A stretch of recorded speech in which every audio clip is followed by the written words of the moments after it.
안녕하세요. 저는 올해로 결혼 15년 차에 이르는 주부입니다.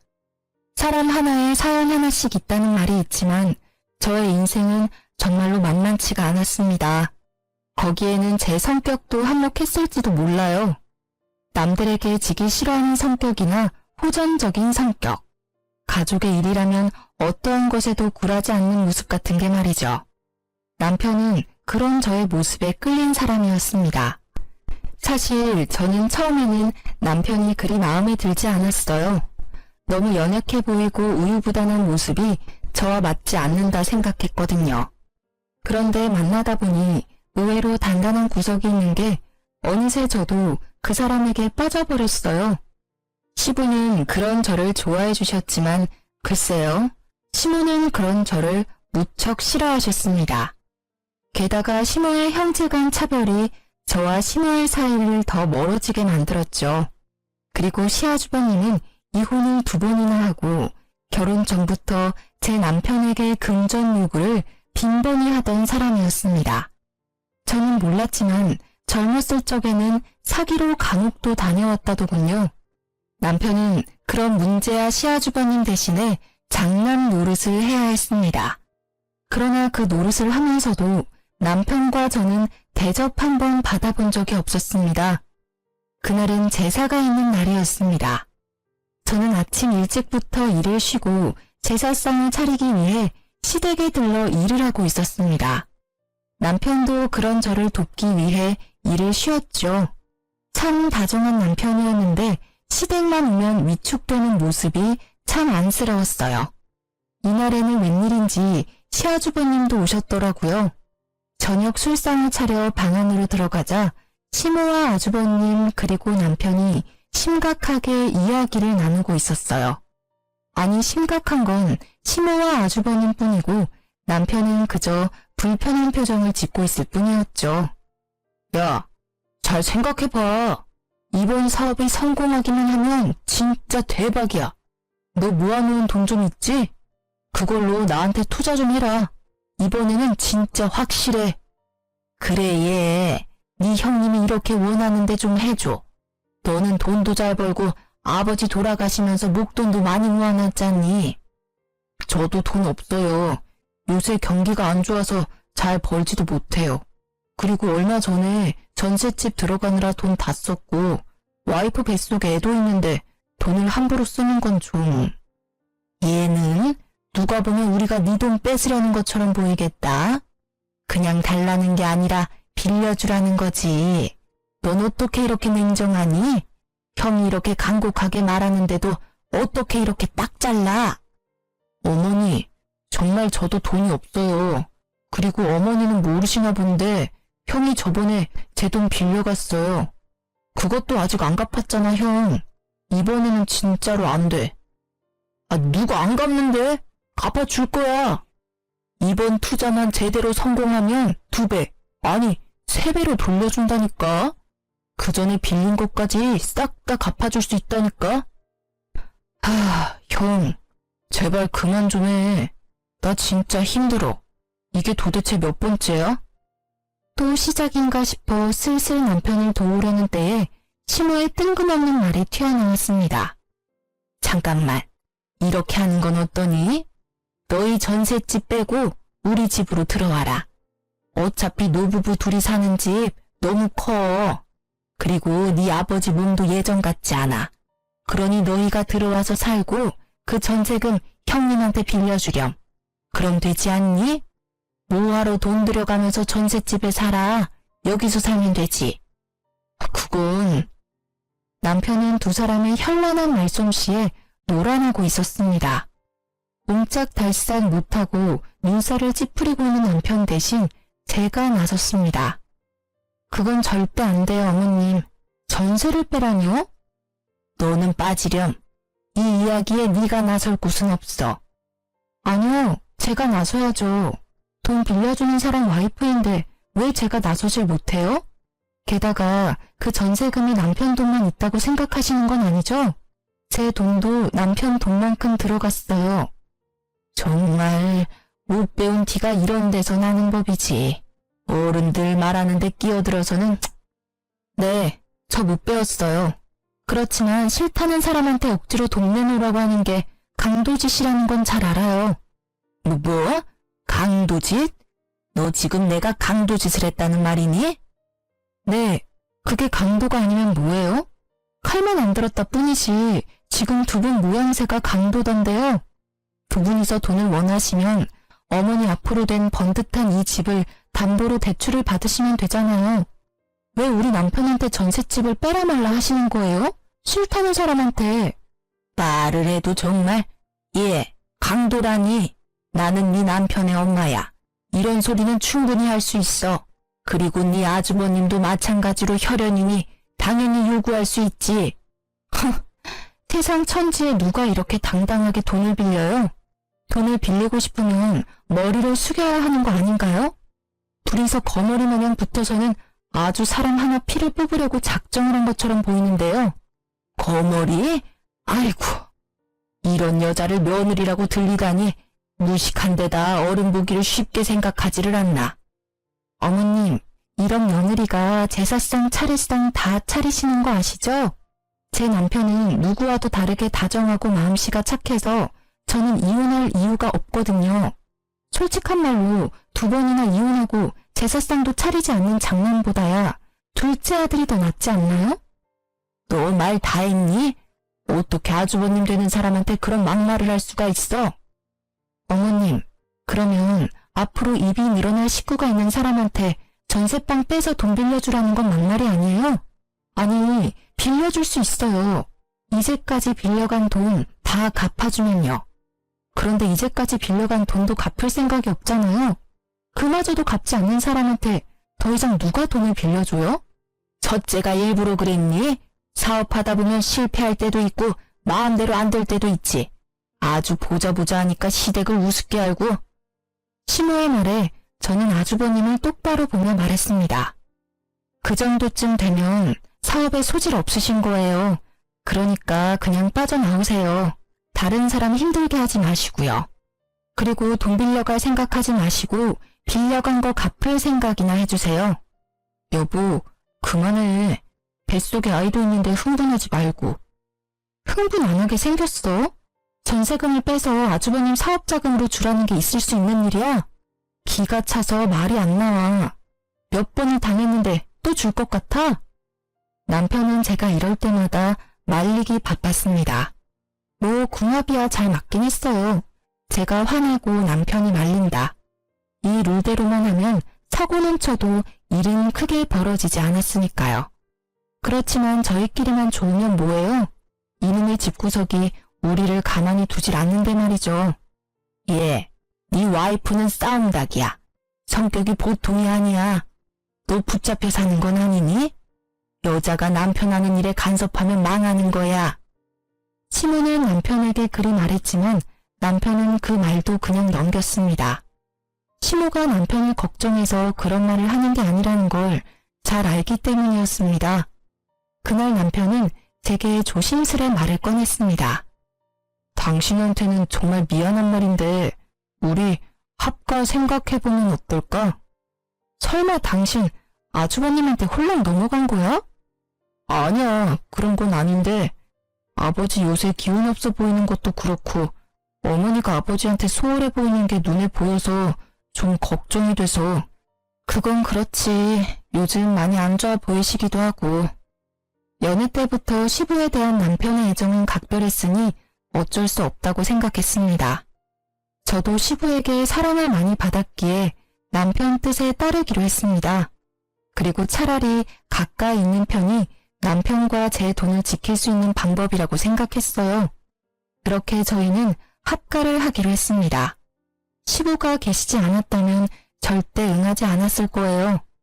합가를 하고 나니 시모는 웃기지도 않을 시집살이를 저희에게 시키더군요. 저는 원래 밟으면 더 들고 일어서는 성질이라 그럴 때마다 저와 시모의 다툼은 더 커져갔습니다. 예, 오늘 반찬 좀 몇 가지 만들어놔라. 어제 제가 다 만들어놨는데요. 너희들만 입이니? 첫째 요새 혼자 살며 사업하느라 밥도 못 먹고 다닌다더라. 첫째한테 갖다 줄 거니까 정성스레 맛있게 만들어. 그 말에 화가 난 저는 가만히 있을 수 없었습니다. 어머님, 타지도 않은 본가 근처에 살고 계신 아주버님 반찬은 어머님이 만들어주세요.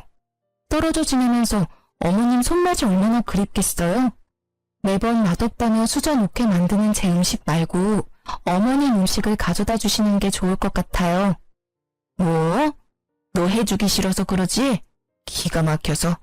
싫으면 싫다고 하면 되지 무슨 핑계를 그렇게 대. 됐어. 내가 사다 주련다. 돈이나 줘. 죄송하지만 돈도 없어요, 어머님. 저한테 맡겨놓으신 거 없으시고 이번 달 드릴 용돈은 이미 월초에 드렸어요. 그러니까 사서 가시려면 어머님 돈 쓰세요. 저는 이 집 공과금까지 대신 내드리고 있잖아요. 그 정도는 알아서 해주세요. 그깟 공과금 얼마나 낸다고 생색이야? 용돈도 조금만 주면서 나를 이렇게 핍박해? 용돈 50만 원이 큰 돈이 아닌가요? 저희 버는 돈도 그렇게 많지 않은 거 아시면서 어떻게 그런 말을 하세요? 그렇다고 그 돈으로 태어난 손녀한테 장난감이나 옷 한 벌 사준 적이 있으세요? 저희한테 수고한다고 밥 한 끼 사준 적이 있어요? 계속 적다고 말씀하시면 더 줄일게요. 아이고, 며느리가 시무를 잡네 잡아. 그래, 어디까지 하나 해봐라. 나도 가만 안 있을 거야. 시무는 그 이후로 더욱 악독하게 시집살이를 시켰습니다.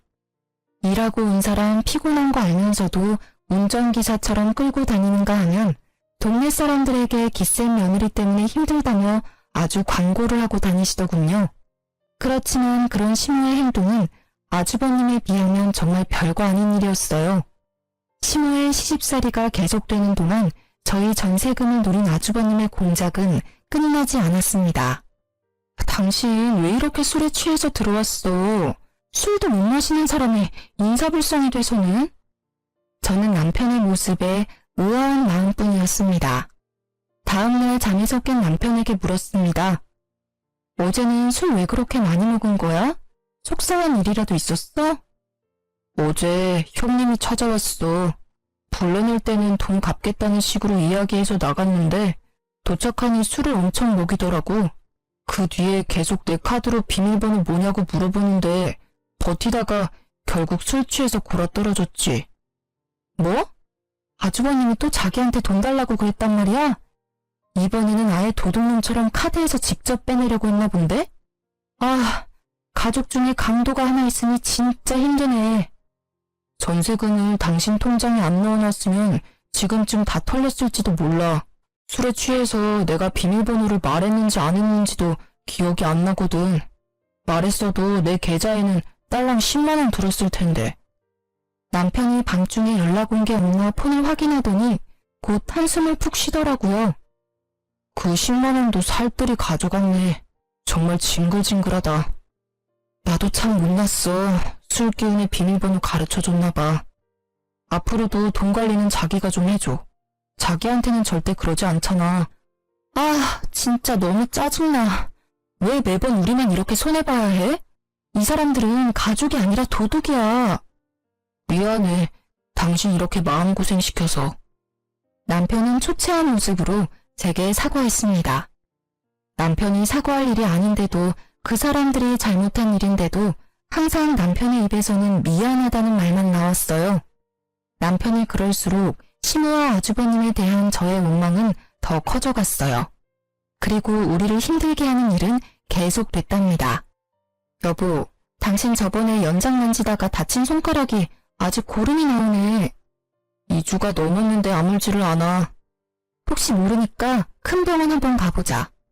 그래, 요새 몸이 안 좋기는 했어.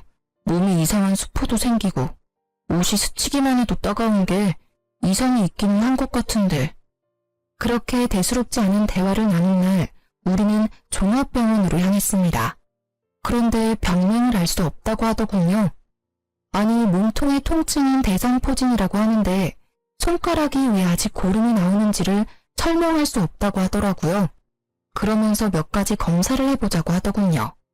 검사를 하고 집에 돌아와 기다리는데 뜬금없는 일요일 아침에 전화가 왔더라고요. 너무 급한 사안이라 주말임에도 연락을 드렸어요.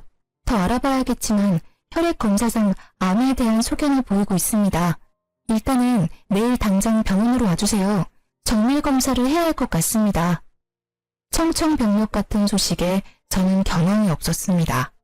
그러나 초기이고 성인 남성에게는 예후가 좋은 상황이라고 하더군요.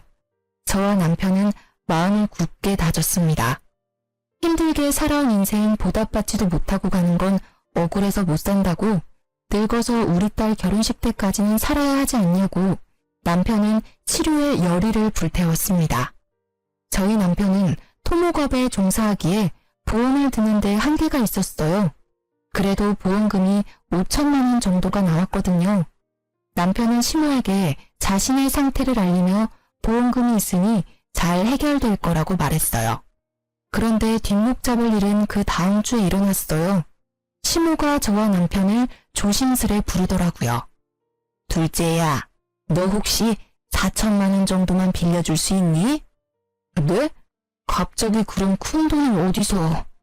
너 보험금 있잖아. 그거 어차피 실비도 나오고 수술비도 나올 거 아니야. 5천만 원 다 없어도 지금 당장 치료받는데 큰 지장은 없잖니? 어머님, 지금 무슨 소리를 하시는 거예요? 암 걸려서 고생하는 아들한테 할 소리예요? 저는 어이가 없어서 바로 받아쳤습니다. 그랬더니 시모가 저를 흘겨보더군요. 네가 신경 쓸 일 아니다. 그리고 누가 언제 그냥 달라고 했어? 다음 달이면 적금 만료되니 그것 하면 다시 돌려줄 거야. 도대체 그 큰 돈이 왜 필요하신데요? 네 아버지 앞으로 돈이 많이 들어. 어디 병원이라도 모시고 가려니 차가 영 오래돼서 모시기 힘들더라고. 그래서 하나 새로 사려고 그러지. 오래된 차 끌고 다니다가 사고라도 날까봐 걱정이야. 몸도 이제 힘들고 기력도 없는 양반인데 차라도 좋은 것 타면 사고가 안 나지 않을까 해서 그래. 아버님 아프시면 저희가 모셔갈게요. 굳이 그것 때문에 어머님 차를 바꾸는 건 아닌 것 같아요. 게다가 저희 처지에 4천만 원짜리 차는 너무 사치해요. 넌 매번 내가 하는 말은 안 된다고 그러더라. 그리고 병원 갈 때마다 너 일 쉬고 뛰쳐나올래? 돈 벌어야지, 애 앞길 생각하면. 그리고 자잘하게 갈 곳도 많아. 그럴 때마다 위험하게 둘 순 없잖아. 제가 절대 안 된다고 말리려 했지만 남편이 저를 다독이며 말했습니다. 아버지한테 필요한 거잖아. 그런 거면 난 빌려줘도 돼. 아버지 불편하게 다니시는 건 싫어. 남편은 아버지라는 단어가 들어가면 모든 게 약했습니다. 그 집안에서 유일하게 남편의 편이 되어주는 사람은 시부뿐이니까요. 솔직히 저도 시부에게 필요하다는 걸 안 된다 말할 수 없었어요. 그렇지만 무턱대고 어머님 말을 믿는 것도 싫었어요. 방으로 돌아온 저는 남편에게 말했어요. 그러면 일단 문자로 차용증 비슷하게 보내서 확인시켜. 내가 예전에 보니까 돈 떼인 거 받으려면 무조건 돈 빌려줬으니 갚겠다라는 문자 내역 같은 거 있어야 한대. 그렇게까지 할 필요 있을까? 당신은 그렇게 당해놓고 아직도 그 사람들을 몰라? 당신을 자식으로 생각하면 아들 아파서 받은 돈을 빌려달라고 하겠어? 남편은 제 말을 듣더니 결국 제가 제안한 대로 시모에게 돈 빌려간 내역을 문자로 보내며 조만간 돌려줄 것을 문자로 확인받았습니다. 그리고 다음날 시모가 약속한 날이 지나도 조용하길래 시모에게 먼저 말했습니다. 어머님, 저희 돈 받으러 왔어요. 돈 준비되셨어요? 그건 이번에는 못 준다. 좀 기다려야겠어. 네? 갑자기 그게 무슨 말씀이세요? 이번 달에 적금 탄다고 하지 않으셨어요? 그건 저번 달에 이미 받았어. 사실 나도 첫째한테 적금까지 빌려줬는데 애가 연락이 안 되는구나. 혹시 어머님 차 바꾸겠다고 가져간 저희 남편 보험금도 아주버님께 드린 건 아니죠? 그것도 싹 다 걔한테 줬어. 얼마나 나한테 해달라고 난리를 치는지 너희들이 알아서 줬으면 나한테까지 이런 불똥 튈 일 없었잖니. 무슨 말도 안 되는 말을 하시는 거예요? 어머님, 아세요? 그거 그냥 돈 아니에요. 우리 남편 목숨값이라고요. 피 같은 돈이라고요. 내 적금도 피 같은 돈이야. 너희 돈만 소중하니? 못 받고 있는 건 나도 마찬가지야. 너희들은 왜 나한테 와서 이 난리야? 첫째한테 가서 직접 받아와. 애먼 사람을 괴롭혀? 어머님, 잊으셨어요? 돈 빌려가신 분 어머님이세요. 저희 증거도 있어요. 그래, 내가 빌려갔다. 너희는 늙은 시무한테 돈 빌려준 게 그리 아까워? 이렇게 빚쟁이처럼 사람 들들 볶는 건 아니지 않니? 적반하장도 유분수라는 말이 딱 떠오르더라고요. 남편은 그런 시무의 말도 안 되는 행태에 그저 주저앉아 있을 뿐이었습니다. 저에게 그런 망언을 꺼내는 시무의 모습에 저는 흥분하고야 말았습니다. 어머님, 저희 보험금 받은 거 아주버님한테 말하셨어요? 그래, 걔한테 이야기했어. 너희한테 목돈이 생겼다고 들었으니 첫째한테 도움이 될까 싶어 말한 거야. 도대체 어머님은 어째서 아주버님을 싸고 도시는 거예요? 남편도 어머니 자식이에요. 게다가 매번 시대고고 귀찮은 일 아무 말 없이 다 도맡아 하는 효자라고요. 그런 자식한테 이러시는 거 부끄럽지도 않아요? 내가 왜 부끄러워야 하니? 네 남편이 내 자식이라고? 절대 아니야. 둘째, 너는 내 자식이 아니다. 네 아버지 자식이지. 어디서 굴러먹었는지 모를 년이랑 붙어먹어서 데려온 사생아. 나는 너 절대로 내 자식이라고 인정하네. 내 자식은 첫째뿐이야. 네? 시모의 폭탄 발언에 남편은 놀라 벙벙한 표정이었고 저는 저대로 당황해 말이 안 나오더군요. 그런 한편으로는 이 상황들이 이제야 이해가 가기 시작했습니다. 너 3살 때 네 아버지가 너를 데려왔어. 우리 호적에 입양시키자고. 나는 첫째 아들이 있는데 왜 또 아들을 데려왔나 싶었어. 남편의 성화에 양자의 연을 맺긴 했는데 나중에야 제대로 알게 됐지. 네가 밖에서 낳아온 자식이란 걸. 나중에 알아보니 그 여자는 죽었고 네 아버지가 널 불쌍하게 여겨서 데려왔다는 걸 알았어. 저는 그 말에 시모가 남편을 못살게 굴었던 이유를 알 것 같았습니다. 그래도 이건 아니죠. 보기 싫었으면 쫓아보내고 연 끊으면 될 일을 이렇게 두고두고 괴롭혔다니. 난 내 자식 힘들어하는 꼴은 못 봐.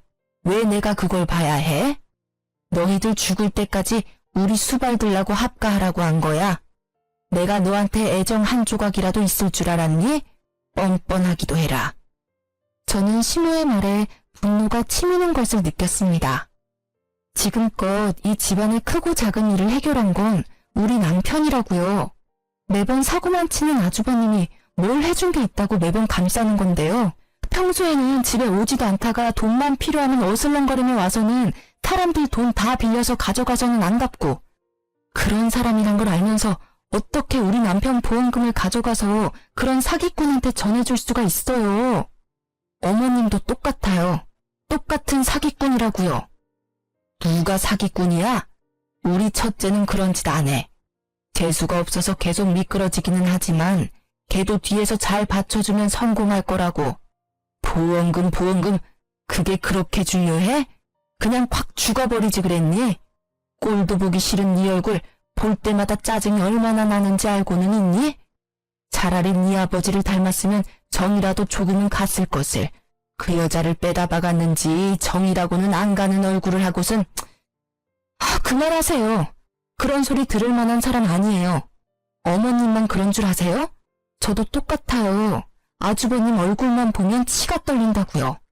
이번에는 어떤 사고를 쳤을까, 또 돈을 요구하면 어떡하나 하면서. 그러니 이번에도 아주버님 감싸주시면 저 진짜 용서 못해요. 아주버님은 어디 가셨어요? 그걸 낸들 아니? 나도 연락이 안 되는데.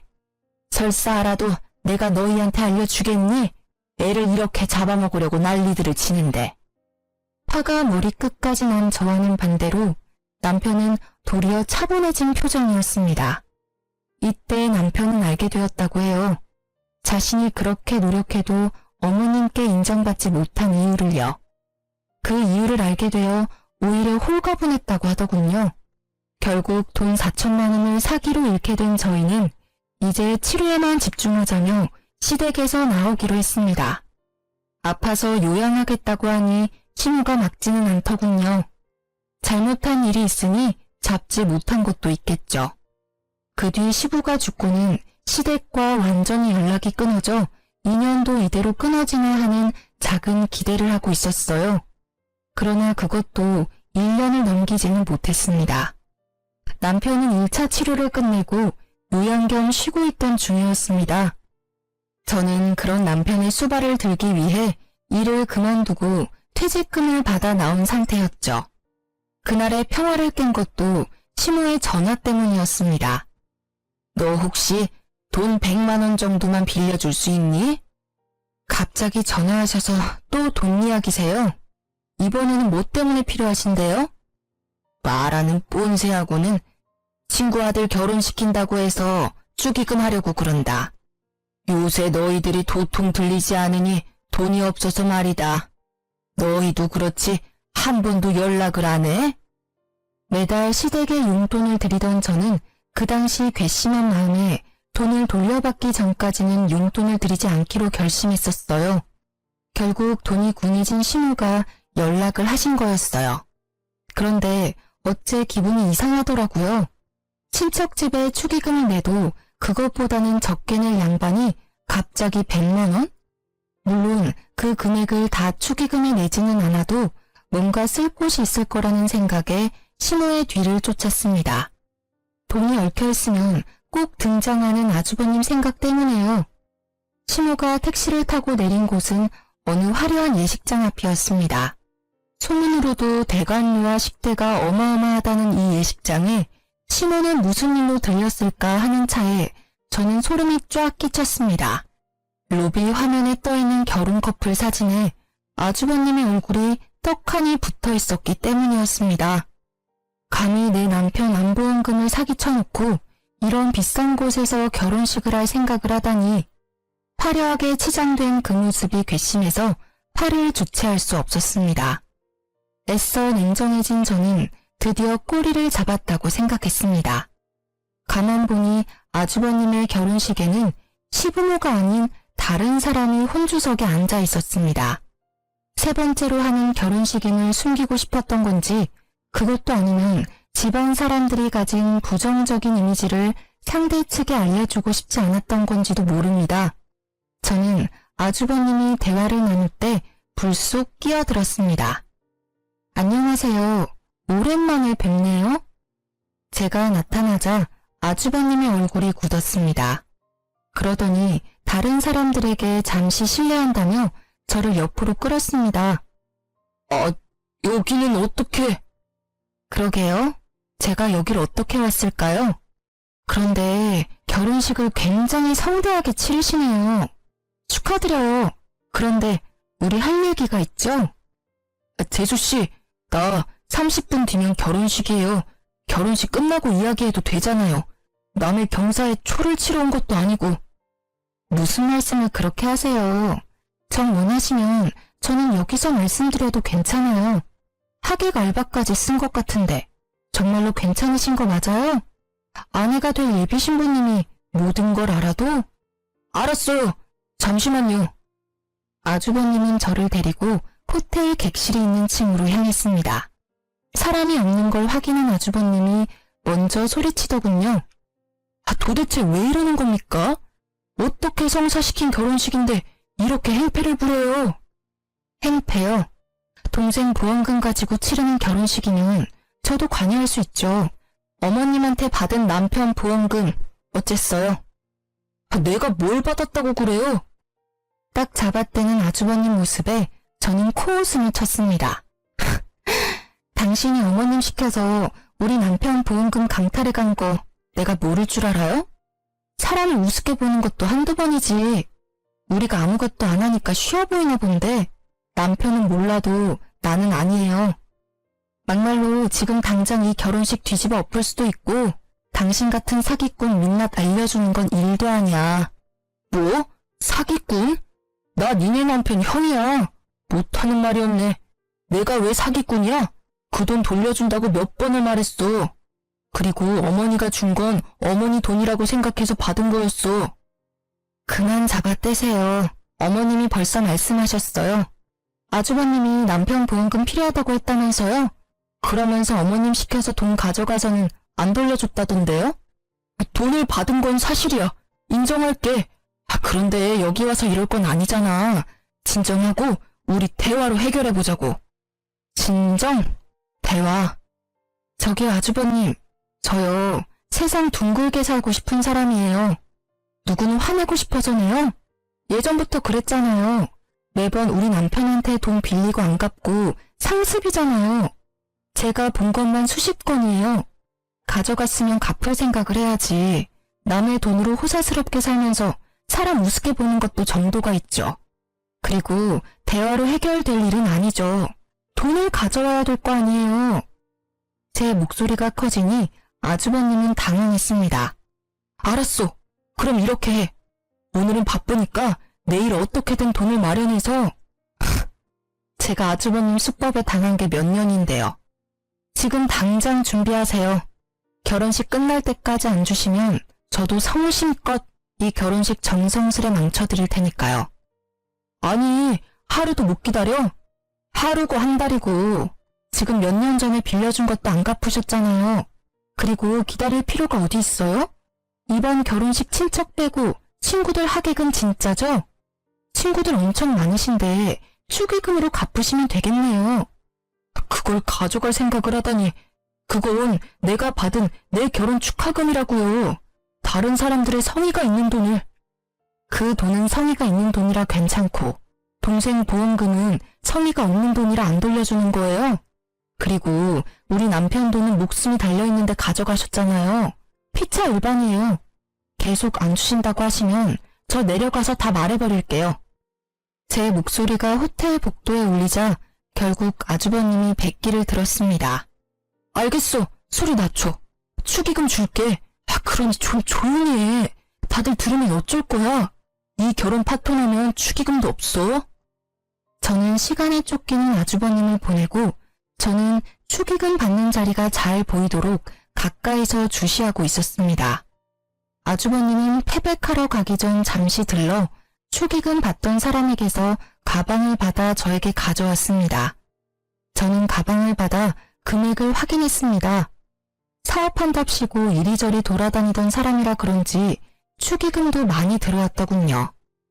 저희한테 빌려간 돈에 한참 못 미치네요. 나머지 2천만 원은 어머님 편으로 보내주시면 제가 받아갈게요. 그리고 제 조건을 들어주면 앞서 빌려가신 돈은 탕감해 드릴게요. 이번에는 또 뭐야? 무슨 조건인데?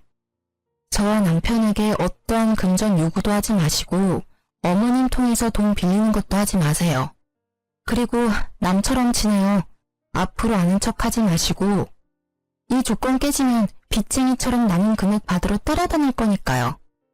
생각보다 별거 아닌 조건이었다고 생각했는데 아주버님의 표정은 썩 좋지 않았습니다. 그 표정은 지갑을 강제로 뺏긴 억울함과 짜증이었어요.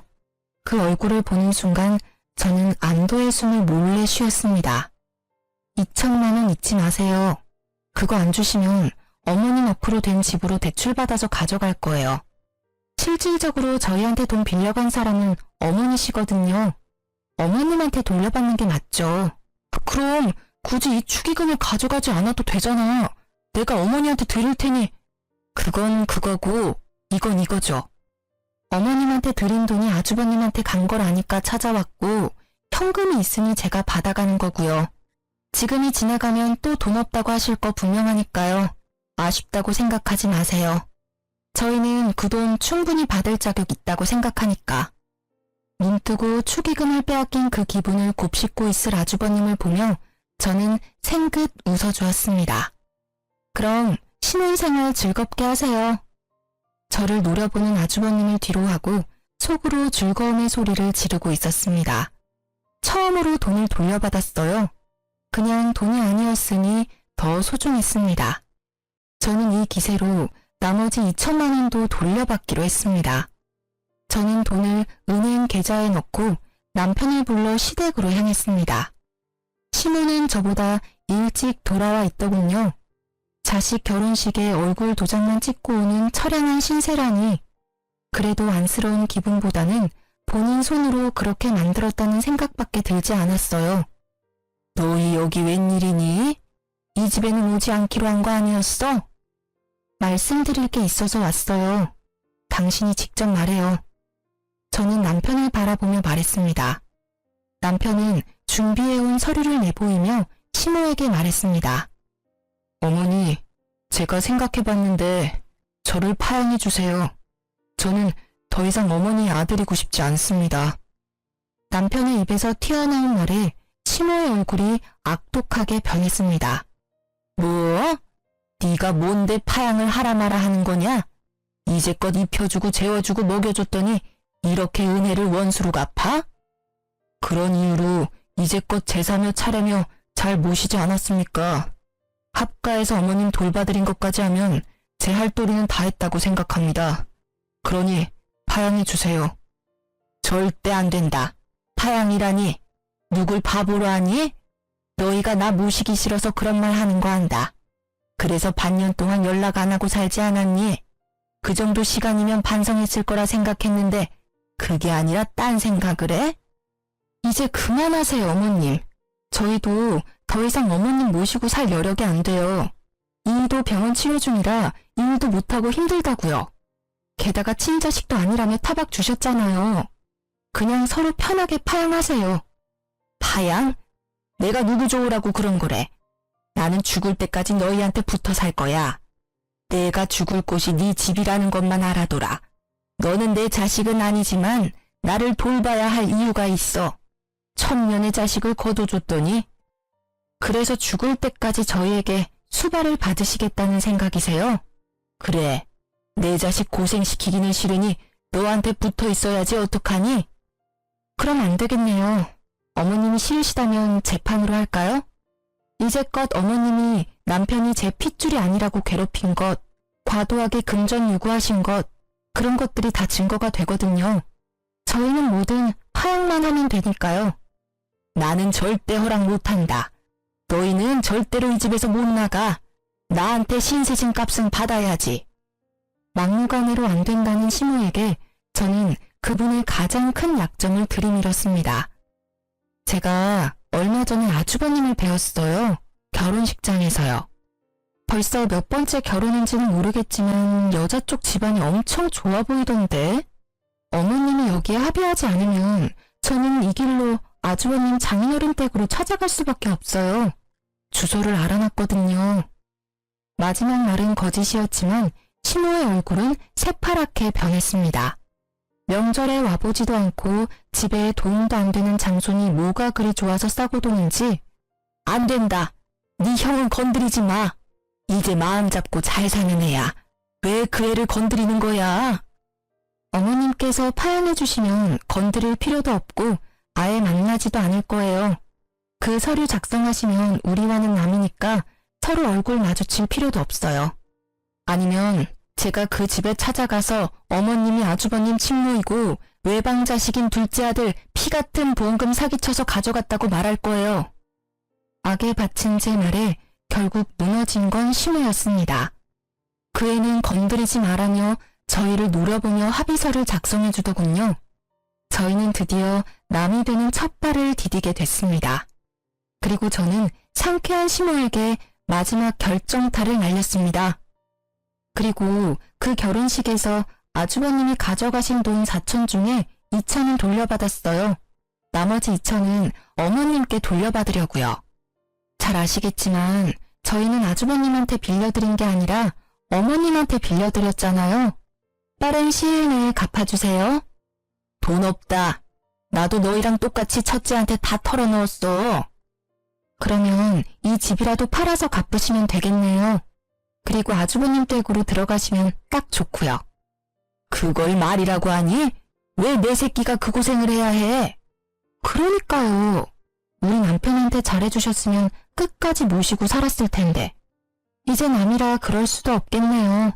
어쨌든 2천만 원은 빨리 갚아주세요. 안 갚으면 아주버님한테 갚으라고 할 테니까요. 결국 파양 합의서에 사인한 시모는 며칠 뒤 2천만 원을 보내왔습니다. 어떻게 구한 돈인지 알 수 없었으나 그 돈을 받고 얼마나 마음이 놓이는지 남편 치료에 집중할 수 있어서 다행이라는 생각만 들었어요. 그렇게 저희와 시댁 인연은 모두 끊어졌습니다. 남편은 몸 상태가 좋아지고 있었고 아이도 잘 크고 있어요. 한번 시모가 저희를 찾아온 적이 있었어요. 시모의 남동생, 그러니까 남편의 전 외삼촌이 저희에게 시모를 데려왔더라고요.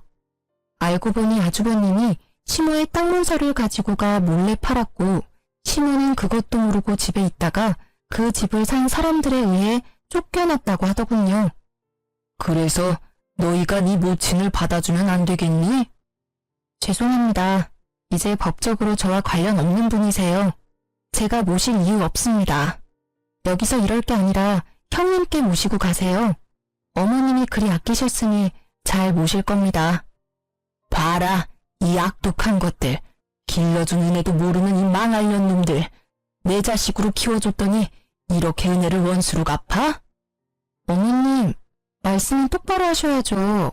은혜를 원수로 갚은 건 어머님이세요. 그러게 차별하지 말고 잘 키워줬으면 지금쯤 저희 남편이 어머님께 잘했겠죠. 장인 장모한테도 그리 살뜰하게 대하는 이 착한 아들을 어떻게 그렇게 모질게 굴어서 정을 떼게 만들어요? 당신 그만해. 어쨌든 외삼촌, 다시 한번 말씀드리지만 저희는 못 모셔요. 헛걸음하시게 한 것 같아 죄송하지만 형님께 가보시는 게 좋을 것 같습니다. 끊어내는 남편 말에 외삼촌이 머뭇거리며 말했습니다. 너의 형님은 얼마 전에 사기죄로 감옥 들어갔단다. 나도 자세히는 모르는데 그 결혼한 여자 집안에서 사기를 쳤다고 하더라고. 누님도 그놈이 친 사기에 빚쟁이들이 찾아와 난리치는 바람에 고생 좀 했다. 넌 그런 얘기를 뭐하러 해? 누님, 이제 그만 좀 하세요. 땅 문서 갖고 도망친 놈 뭐하러 두둔하시는 거예요? 마음을 곱게 쓰셨으면 말년에 이 고생은 안 하셨을 텐데. 남이사, 마음을 곱게 쓰던 못생기게 쓰던 그게 너랑 뭔 상관이야? 상관이 왜 없어요? 얘들까지 안 받아주면 누님을 제가 모셔야 한다고요. 저희는 그렇게 할 수 있는 상황도 아니고 어째서 제 자식들한테 고모까지 모시라고 해야 하냐고요. 왜 네가 모셔? 나 여기에 두고 가라. 죽더라도 여기서 죽어버릴라니까. 제발 좀 그만하세요. 자식을 어떻게 키웠으면 늙은 노모 혼자 사는 집을 몰래 팔아버릴 수가 있어요? 제 엄마 무시하고 혼주석에 알바를 올릴 생각을 하냐고요. 사기치고 나서 누님한테 다 뒤집어 씌우는 그런 놈팽이에요. 누님, 제발 정신 좀 차려요. 친자식이 저런 짓 한 거면 이미 폐륜이나 마찬가지라고요. 그래도 내 자식이야. 내 핏줄이라고. 그놈이 그런 짓을 했어도 나는 후회하면 안 된다. 그러면 그년한테 지고 마는 거야. 외삼촌에게 한 소리 들은 신우가 되려 화를 내자 외삼촌이 한숨을 푹 쉬며 고개를 절레절레 흔들었습니다. 이후 어쩔 수 없이 외삼촌이 시모를 모시고 갔습니다. 저희는 두 사람이 나가시고 가슴을 쓸어내렸습니다. 만약 파양을 하지 않았다면 아주버님의 사기에 대한 여파가 우리에게까지 미쳤을지도 모른다는 생각을 했거든요. 나중에 외삼촌이 시모를 요양원에 모셨다고 하더군요. 그렇게 진짜로 저희와 시모의 연은 끊어졌습니다. 적고 보니 정말 파란만장한 일들의 연속이네요. 남편은 병마를 딛고 지금은 일도 다시 시작하며 잘 지내고 있습니다. 저도 강도 같은 시댁 걱정을 하지 않으니 세월이 여유로워졌어요. 우리 가정을 지킬 수 있어 다행이라고 생각합니다. 세상에 나쁜 놈이 없는 사람 등쳐먹는 사기꾼이라고 그런 사람들은 인연을 끊는 게 답인 것 같아요. 긴 사연을 들어주신 분들에게 감사의 마음을 드리고 싶네요. 내일은 오늘보다 더 행복하시길 바랍니다.